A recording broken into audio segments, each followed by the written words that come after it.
Bienvenidos a Brigada Antifraude, el departamento dedicado a desmantelar los fraudes instaurados en nuestra cultura.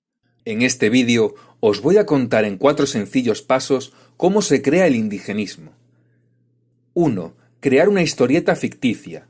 Ningún indigenismo, indianismo, catarismo o cualquier otra aberración ideológica de este estilo puede existir sin una base histórica completamente falseada. La clave está en que no van a ser indígenas los que la van a falsear, puesto que el indigenismo es una de las ideologías más europeas de la historia. No existe un solo teórico indígena que escriba sobre estas ideologías en lenguas indígenas. Serán, pues, los propagandistas europeos enemigos del Imperio español los que escriban la historia que todavía hoy sigue siendo oficial. La historia que hoy continúa estudiándose en Hispanoamérica está basada en el relato falso, ya desmentido, de Bartolomé de las Casas, la apología del neerlandés secesionista Guillermo de Orange, los grabados falsos de Théodore de Brie, las calumnias de Martín Lutero, las invenciones de ilustrados franceses como Montesquieu, pseudohistoriadores ingleses como Robertson, y posteriormente, en Estados Unidos, se haría un recopilatorio de los grandes éxitos de la leyenda negra española para difundirlo desde sus más prestigiosas universidades, tal y como ocurre hasta día de hoy. Estos son los verdaderos padres del indigenismo. Como veis, ni uno solo es indígena. 2. Potencias interesadas en borrar a España.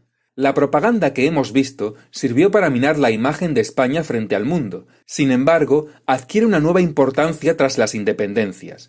Las élites criollas independentistas tratarían de usar estas falsedades históricas para tratar, muchas veces en vano, de movilizar a la población indígena en favor de la independencia. No es casualidad que Francisco de Miranda fundara en Cádiz, junto a los llamados libertadores Bernardo de O'Higgins y José San Martín, una logia de Lautaro.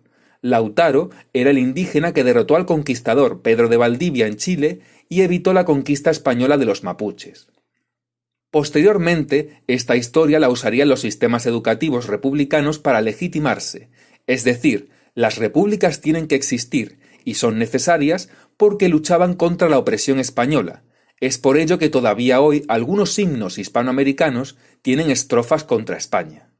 Esta leyenda negra adquirió más importancia cuando se utilizó por potencias como Inglaterra, Francia y Estados Unidos para borrar todo rastro español posible de Hispanoamérica y poder ponerse ellos en su lugar. Estas potencias no necesitaban solo las independencias hispanoamericanas, necesitaban un mundo hispano dividido en el que no hubiera fraternidad alguna. Mientras que el Imperio Británico conservó un poderoso bloque con la Commonwealth, el Imperio Español quedó dividido y gracias a ello fue pasto de otras potencias. La doctrina Monroe, de América para los americanos, no habría sido posible si el mundo hispano hubiera tenido su Commonwealth, pues esta doctrina consistía en expulsar la influencia europea de América para instaurar el reinado de Estados Unidos. Es por ello que los yanquis estuvieron detrás del primer Congreso Interamericano Indigenista, celebrado en México por el presidente masón Lázaro Cárdenas, y que posteriormente derivaría en la fundación de instituciones indigenistas. Aunque tampoco se queda atrás el Reino Unido, que ha tenido una poderosa influencia en países como Argentina o Chile. No es de extrañar que la sede de la nación mapuche esté en Bristol, Inglaterra. Si los mapuches se independizan, el resultado será estados pequeños aún más débiles y manejables. Actualmente, el indigenismo es utilizado por el globalismo para desestabilizar naciones, ya que el globalismo persigue minar la soberanía de los países y fortalecer las instituciones supranacionales. El indigenismo es, por tanto, una fuente de ingresos inestimable para el eje anglosajón. 3. Altas dosis de credulidad y odio. Es obvio que una ideología tan inconsistente como el indigenismo no puede calar en personas con pensamiento crítico que se cuestionan las cosas. Por ello, necesita de una masa acrítica y de unos académicos mediocres hasta la extenuación. De otra forma, sería imposible creer en afirmaciones que, a todas luces, atentan contra toda lógica y razón, como que un pequeño grupito de españoles mató a 50, 80 o 100 millones de indígenas y pudieron someter a los que quedaban sin más ayuda que unas espaditas. Por no hablar de que no existe absolutamente ninguna prueba del que dicen que es el mayor genocidio de la historia de la humanidad. Que la mita de los incas, que obligaba a los indígenas a hacer trabajos forzados que incluían construcciones con rocas inmensas, sin animales de carga, era un trabajo muy bonito y socialista, y los malvados españoles lo pervirtieron y mataron a millones con el trabajo agrícola de la encomienda. que criticar que se sacrifiquen hasta niños es no comprender la cosmovisión indígena, pero la Inquisición, que no mató en América a un solo indígena, es deleznable, que estar orgulloso de la historia del Imperio Español es fascista y franquista.